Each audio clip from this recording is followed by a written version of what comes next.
விநாயகர் தான் அப்படியே நான் எனக்கு தரிசனம் கொடுத்தப்போ அருணகிரி யோகீஸ்வரர் எப்படி இருந்தாரோ அது அப்படியே பெரிய நாயகராக திருவண்ணாமலையின் உற்சவ மூர்த்தியாக எழுந்தருளுகின்றார்.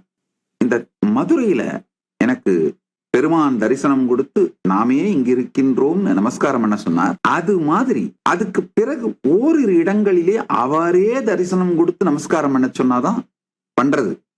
தெரிந்து கொள்ளுங்கள், இப்போ சில நாட்களுக்கு முன்பு சத்தியம் சொல்லுகின்றேன், சந்தேகம் வேண்டாம், பொய் புகழேன், புரட்டுரையேன், பெருமானே வந்து கரம்பற்றி உயிரை கொண்டு சென்று முழுமையாக ஆரூர் தரிசனம் செய்து வைத்து தியாகேசரை தரிசிக்க வைத்து தானே இங்கிருக்கிறோம்னு காட்டி அங்க திரும்பவும் சுத்தி வந்த பிறகு எனக்கு நல்லா தெரியுது தரிசனம் நடந்துட்டு இருக்குன்னு, பெருமானே கூட்டு வந்து காட்டுறாருன்னு.